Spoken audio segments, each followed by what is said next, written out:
Hi everyone, I'm Mirela Ciobanu, lead editor with The Papers, and we are live at the European Identity and Cloud Conference 2025 with Daniel Goldscheider, who knows so many things about digital identity. That's why I won't go into deep to tell what are his roles, because I leave Daniel to introduce himself and to tell all the hats that he's wearing. Daniel, nice to have you here.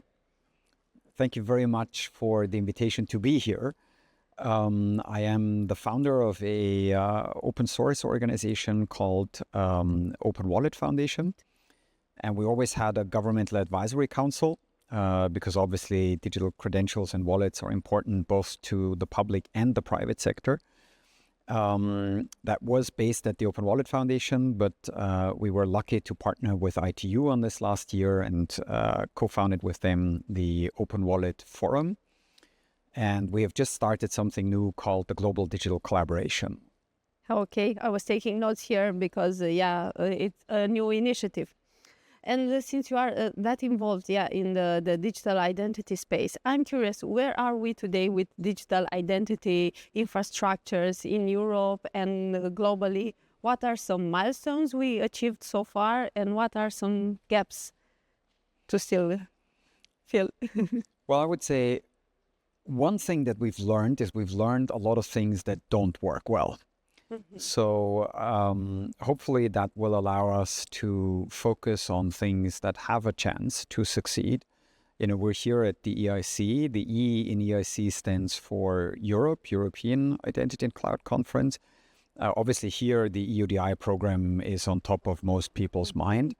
It is hugely ambitious in nature. 27 countries working together and creating not just a technical infrastructure, but creating a regulatory environment that they can work together is truly fascinating. But you see this trend to decentralized wallet and credential infrastructure everywhere in the world. Take Aadhaar, which is probably one of the poster childs for identity providers. I know that there is a project that they look into the future of credentials. There are projects by the both mainland China and Hong Kong with Singapore to share credentials. There is, of course, a global movement around driver's licenses where governments and the private sector is working together on ISO 18013. I think the good news, the glass half full view, is that a lot of people recognize digital identity as important in and of itself and as a crucial enabling technology for so many other things. And there's a lot going on, but we still have a lot of work to do to ensure that it's safe, it's privacy preserving, users have a choice, and ultimately the vision hopefully is that we're globally interoperable. Yeah, but what's holding us back from realizing this vision? What are barriers? Technical, I don't know, cultural, regulation? So yes, I think all of everything you said, yes, there are technical challenges, there are regulatory challenges. I think ultimately it comes down to us as human beings. And I think the first step is that we need to recognize that interoperability is a key design goal. And when you think about it, think about email, and anyone would suggest let's create an email protocol so you can send messages about driver's licenses in South Korea. Everyone would say, like, that's a really bad email system, right? Like, I start typing an email and then the subject is not driver's licenses and the client says, sorry, you can only talk about driver's licenses. Or you want to send it to any place outside of South Korea and then everyone would say, no, it is just for South Korea. We're used to live in a world where you can send an email pretty much anywhere in the world. And you're used to web browsers where you can take pretty much any web browser and visit pretty much any website in the world. And we take that for granted. I have 3 kids. My kids take that for granted. And the same is true for passports, right? I have a Swiss and an Austrian passport. I can take either of these passports anywhere in the world pretty much And there is a standard developed primarily by the ICAO community. And most countries in the world will be able to technically read that passport. And if countries don't get along well with each other, it was still not a reason why they should not be able to interpret each other's passports. So to me, those are all good role models of what we need. We live in times that are, ever more centrifugal, and in some circles, international collaboration has almost become not one, two dirty words. And I think we have a chance to go against that. I think we have not just a chance, but probably a responsibility to try and develop this foundational infrastructure with a view to be global interoperable. And again, to me, the first step is to recognize global interoperability as one of the key long-term design goals for all fundamental digital infrastructure we want to build. Yeah, since we mentioned barriers, and then you said about countries, how can we involve more, I don't know, the aspect of geopolitics in here? Because I have this feeling indeed that technically it's possible, like you said with the email, then maybe would argue that email is a too simple thing, but as you mentioned with the passport, can be interpreted and could be translated into something interoperable. But then you would have the states that would have to work together and collaborate. How can the geopolitical aspect be more involved here, or so I think utopia? I think there is a utopian aspect to that. And the glass half empty view here is the current situation will make this worse and worse. My father asked me this question: is this the worst or the best time to try and do this? And I was thinking about his question, and I think it's a little bit of both. Both, yeah. It's the worst because there have been times already where global collaboration was, probably more fashionable. Yeah, sure. On the other hand, we need global collaboration more than ever. Yeah. And my personal feeling is that digital credentials are one of the areas that could be safe spaces for collaboration, even in strained times. Yeah. Because if you represent a country and I represent a country, and let's take an extreme example. Let's say our countries are at war with each other. I would hope that we could find a mutual desire to be able to interpret each other's verifiable credentials for blood types, so that I can cure people from your country and you can give blood infusions to people from my country. We may still decide not to do that, but at least we have the means to do it. Yeah. So for me, whether it's passports or vaccination certificates or academic degrees, my hope is that this is going to be one of the areas where countries, whether they agree or not, will recognize that they're both better off to be able to recognize each other's university degrees or driver's licenses or electronic identity credentials. Yeah. And going beyond countries, I'm thinking, because here you might relate to, I don't know, feelings like humanitarian help or all this, but could be also other groups that could be incentivized for making this work. I don't know, like, payments, actually. Even if the countries are at war, the payment system should work. So who should be incentivized to continue developing these infrastructures and maintain them?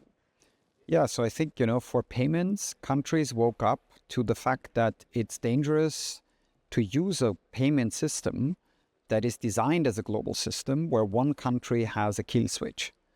So even if, I get along very well with you, whether I'm a private company or a country, I probably don't want you to have a kill switch on my infrastructure, and you probably don't want me to have such a switch on something that is important to you. So actually, So my feeling is, digital technologies are becoming so crucial to life, to the very fabric of human society, that we need to recognize this is not just a luxury. This is not just looking at cute cat pictures.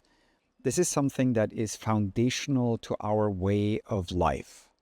And so we need to come up with structures that enable global society to rely on these technologies in a way where we work together. We are hopefully a tightly knit community that is working on standards and reference implementations and best practices and norms and regulations, but where everyone is enjoying a degree of sovereignty and autonomy for this basic digital infrastructure that allows everyone to breathe easily and feel comfortable relying on these technologies that will continue to be so important to educate people, to lift people out of poverty. I mean, there are so many promises in digital technology, and it would be a shame if we somehow dampened the use or reduced the use and the reliance on them because of fears out of,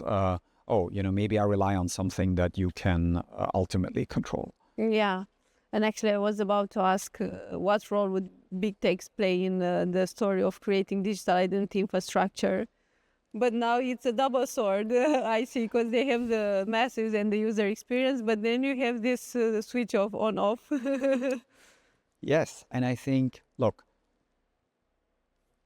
it is naive to believe that you can forge digital future without the companies that help shape and define this future. And we owe, I think, collectively as a society, a debt of gratitude to these companies. They get a lot of bad press sometimes because of a business model, because of a tactic, because they are too wealthy or too powerful. But I mean, imagine if these companies didn't exist, where we would be. We would lack a lot of the capabilities we take for granted to communicate with each other, to have video conversations with loved ones that are far away, to connect to people, on important projects that are crucial for your livelihood or my livelihood.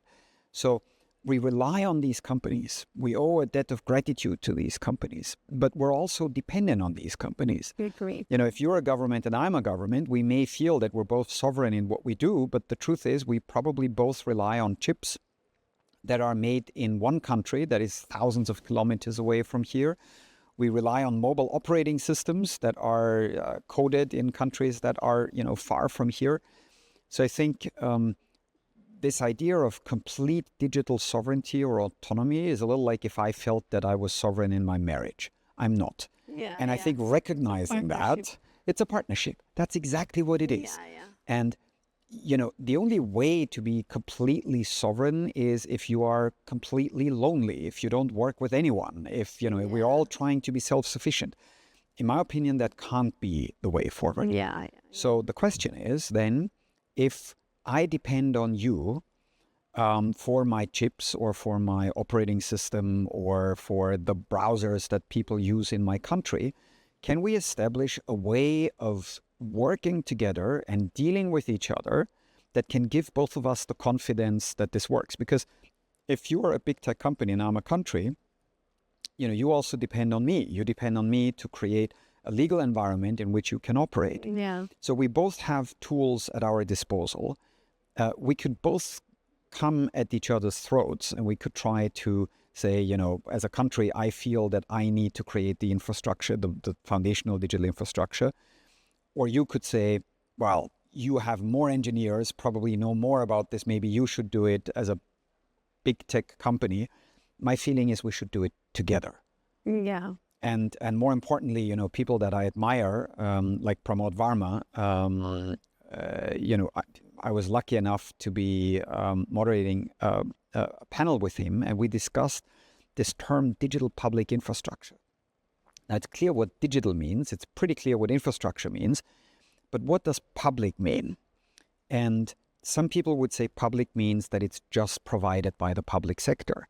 And he said something which I thought was very smart. He said that it should be in the interest of the public. In the interest, But as long as it's in the interest of the public, it doesn't matter whether it comes from an NGO, an IGO, a country, or, a company, whether it's a startup or a $1 trillion company. And regarding this interest of the public, the user, I see that solutions like decentralized digital identity or self-sovereign identity are gaining traction. Now, again, thinking about this idea of sovereignty and loneliness, in a way, what are the benefits and the limitations of these solutions? I mean, for end users, when you think about decentralized identity and self-sovereign, all users want to be the absolute controller of their data, especially if you think digital identity like on an official level. So I think the interesting situation that we're in is that digital technologies in general, and that is true very much for something as foundational as digital identity, it holds a lot of great promises, but also threats. Yes. Now, think about the status quo. So let's assume we go to a bar and there is an age verification and they want to see your ID. Yeah. You look very young and they want to understand that you're older than 18. What do? So you are giving them an identity document, and on that document, you reveal a lot more information than what is really required, right? Even your date of birth, strictly speaking, is not required. You just need to know over 18, not exactly the year, the date, the month. So you have to overshare. And I probably see a photo, and I probably see your name, and I may see other information. Now, digital technologies have the capability to be so much better than that, because with selective disclosure, you can simply disclose, in this case, in a verifiable manner that you are indeed older than 18, without even giving away so much as your date of birth. But then at the same time, these technologies have the capability of potentially creating really dystopian futures of companies or countries having access to, a lot more information than they ever had, and you could, paint pictures that would really dwarf 1984 in how terrible they are. So what that means, I think, at the end is that it's on all of us to make sure that we use these technologies for the best of every human being, and we prevent those technologies to be abused in a way where some of these things come true. And I remember having that conversation a long time ago at high school, and we were talking about it was a topic in one of our German classes in high school, are books good or bad? And even for books, right, you could argue that, in Germany, Mein Kampf from Adolf Hitler reached people because of the invention of the printing press. So it's bad. But you can also say that some of basic women's rights and mothers' rights, were probably achieved because of the amplifying capabilities of books. So are books good or bad? Well, they're tools. A tool, most tools are not good or bad. You can do whatever you want with those tools. And so the interesting situation is that our tools are becoming ever more powerful. So the need to use them for good and to find structures, in this case, structures between governments and companies to use them for good, becomes ever more important. Yeah. And since we talked about modern developments, I say, of identity, also an interesting idea would be how digital identity, what role would play in the context of Web3 payments, these tokenized economies, crypto, this digital space. Yeah, again, I mean, this is an easy question, and it really requires a multifaceted answer because, on the one hand, when you talk about crypto, there should be KYC and AML requirements, and obviously this is going to be playing a huge role. At the moment, crypto wallets and identity wallets are completely different things. You have big players in both, and they're not the same players. I don't think they talk that much to each other. But they should, right? I mean, some things related to the person using solutions are common to both wallets. Yes. So, I started alluding to this idea of global digital collaboration. And this is really at the very heart of this idea. That countries should have a place to speak with other countries. Companies, regardless of the use case, should have a place to speak with other companies. But then, crucially, countries and companies need a place to speak with each other, ideally at eye level. And I think at the moment, we have a lot of these siloed discussions. And that means in the best case that we don't learn from each other, because you may have discovered something that is very useful to me, but you are doing that in a different use case. You're in the crypto space, I'm in the identity space, or vice versa. And it's the same topics that pop up over and over again, you know, like revocation or holder binding, privacy, security, user choice. Like those are not questions that are uniquely arising in the identity space or the payment space. They are true for all foundational technologies. Yeah. And so learning from each other is great, but then also ideally we want to remove the friction between use cases or the arbitrage that maybe, you know, there is an opportunity to start a race to the bottom because we're not coordinating well, and we are going for the lowest common security or privacy denominator.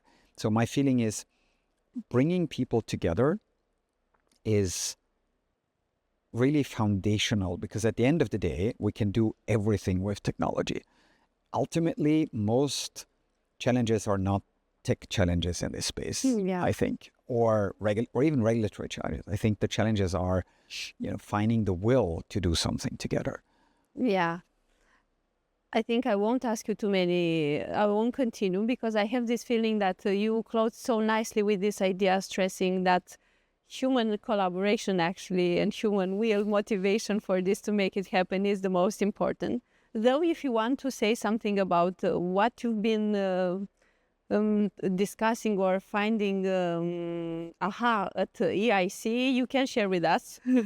Because you've been part of many panels. I mean, you've been behind so many panels on digital identity wallet. So, yeah, I think it's really interesting to see how decentralized identity, and also this idea that identity is something where the public and the private sector can work hand in hand. This has really become a mainstream topic. You know, I remember a few years ago that was a really remote possibility. Then it became something where, you know, there was a small room here or there. Now my feeling is that it has really reached the mainstream. And I'm obviously really happy about that. Yeah. So we are all wishing for a happy marriage between countries when it comes to digital identity collaboration, because you made this allusion that, working together, collaborate is like a marriage contract. Everyone brings their own personality, but together they do something great. And like in every marriage, I think, you know, you bring different strengths and weaknesses to a partnership. And so ideally you marry someone not because they are exactly alike, but because you can learn from them and they can learn from you. And I feel that, you know, in many ways, this is what we need here as well. And just like every marriage, it requires a level of trust, it requires a lot of goodwill, and it requires a lot of hard work. It's not a one-time decision, you know, it's something that you want to, you need to keep at it.